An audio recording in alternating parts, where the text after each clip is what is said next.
Hello, my name is Ashley Hennessy. I teach Shin Arashi Ryu Kenjutsu. Shin Arashi Ryu Kenjutsu is a koryo, or old classical school of Japanese swordsmanship. In Shin Arashi Ryu Kenjutsu, we teach with several different weapons. We teach with the boken, wooden sword, shoto, which is a shorter sword, as well as the jo, a wooden short staff, and a tonto, wooden knife. As well as people become more experienced with weapons, we do move into live blades, which I will demonstrate shortly. But a little bit of history about Shin Arashi Ryu Kenjutsu. As I mentioned, Shin Arashi Ryu Kenjutsu is a koryo, or an old classical school of Japanese swordsmanship. These koryo schools were dominated by the warrior class, or hereditary family clan style of techniques. It was very closed society, and it was dominated by the elite. The elite had swords. They had access to money so they could have horses, armor. And during the 11th to the 14th century, samurai warriors, or the warrior class, dominated society.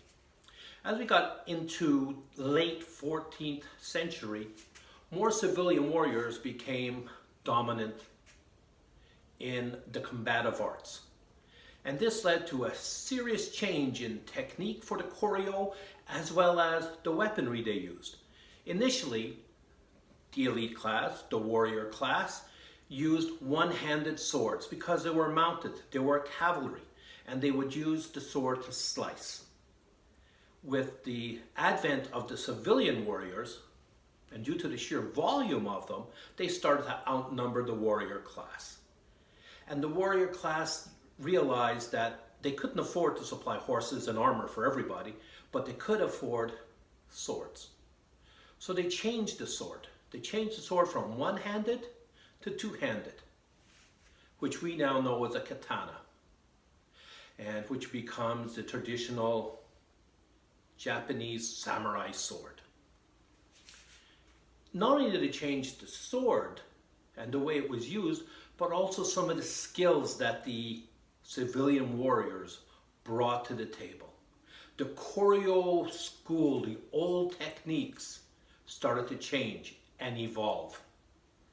And great warriors such as Musashi Miyamoto came along and created his own style.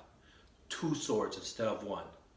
A revolutionary thought that had not crossed other people's minds. Having said that, in the Edo period of Japanese history, from 1603 to 1863, there were about 9,000 different koryo schools in Japan. Today, I'm sad to say, there are probably a handful. The koryo are starting to die off. Some head instructors now are the only living members of their style. They have no students who are interested come to learn their style. It's very sad because these techniques have been passed down from generation to generation. The history of these techniques is starting to become extinct. People don't know where their styles came from because of the eradication of some of these schools after the Meiji Restoration, when the shogun was eliminated and the emperor reinstated. So, having said that, I teach techniques that were taught to me by my instructors. I teach Shin Arashi Ryu Kenjutsu, as I mentioned. Shin Arashi Ryu basically means new storm style. Shin, new. Arashi means storm. And Ryu, style, school, clan, whichever character you want to use. Anyway, I'm going to just go over a few things from what we do in Shin Arashi Ryu Kenjutsu. The art of drawing the sword. We're very particular. So I'm going to demonstrate this facing you, and then I will turn sideways. So as I said, we use a wooden boken to begin with because we don't want to use live blades with beginners. So from here, I stand at attention. My thumb is on top of my sword. This holds my sword in place as I'm walking down the street or when I bow. It doesn't allow the sword to fall out of the scabbard and I look like an idiot. So from here, to draw the sword, I turn my left palm up, reach across my body, grab the sword, step forward with my right foot, draw the sword straight out so the tip is in my center. My right arm is slightly below my shoulder. I draw the sword straight back over my head, reach forward with my left hand as I cut down with my right hand. And now we're in what we refer to as Chudan Kamae, middle stance. From here I'm going to return my sword. In Japanese, no to. But first we do Chubrui. And this is flicking the blood from the sword. I bring my left hand back to my hip. My right hand comes straight back. My sword is straight up and down. From here I flick the sword with the tip in my center. In case somebody wanted to attack me, I'm always prepared to defend myself. My hand is lower than my shoulder. I turn my sword back, push it back, drawing off more blood, reaching forward and pushing my sword back in to my belt. From here, we bow. Turning sideways, doing the exact same thing. Itch, cross my body, knee. Step forward, draw the sword out. Bring it back over my head, reach forward, grab. And now I'm in Kamae, traditional Japanese swordsmanship stance. I return my sword. Left hand to my hip, right hand straight up at a 90-degree angle. Cut, tip is in my center. Draw the sword back along my thumb and index finger, removing any blood, gristle, whatever happens to be. Step back, thumb on top, bow. This is the art of the sword. And now from here, I'm going to switch to live blade. So I'm going to return the swords. Excuse me for changing my back.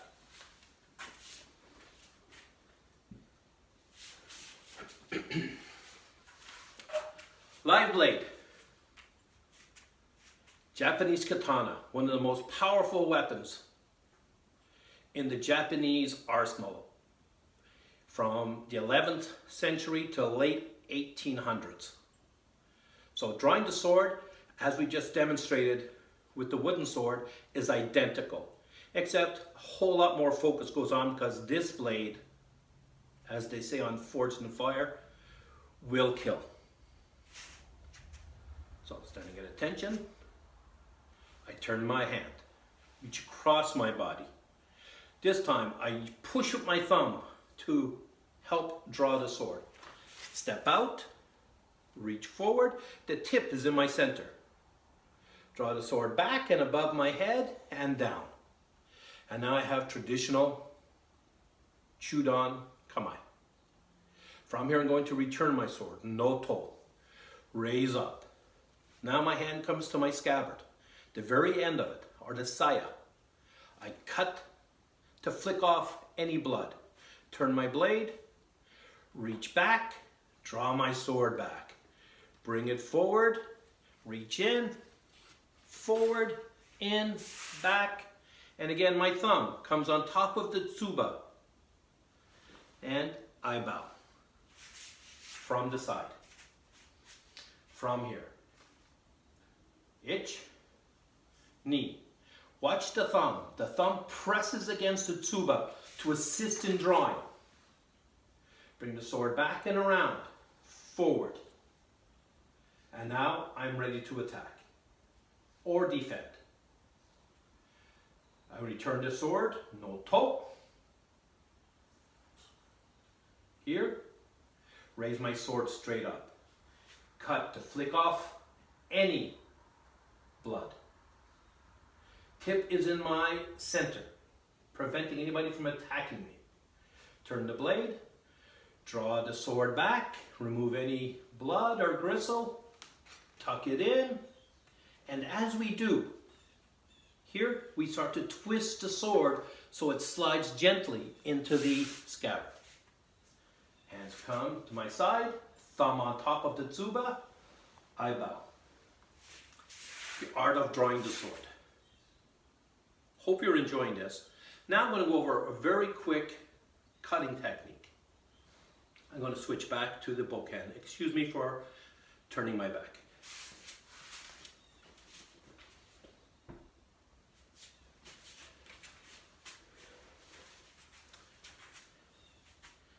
So this technique, again, we draw the sword. In Japanese, say natsuke, draw the sword. First movement, I shuffle in. Cross swords with my imaginary opponent. Push the sword down and thrust into their throat. From here, I step to the side, twist, cut to the head. Come to kamae. Cross step forward. Angle change, cut their wrist. Cross step back, bring my hand to my forehead. Square up, cross step in, kesa cut. Cross step in, block, and finish waist cut.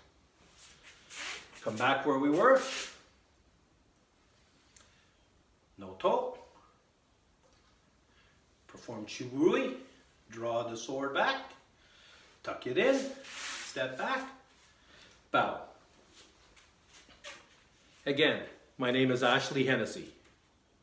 I teach at the Shin Arashi Kenjutsu School in London, Ontario. If you're interested in classes, feel free to check out our website. Thank you very much for your time and your interest. Stay safe during this COVID-19 pandemic. Stay healthy. Thank you so much.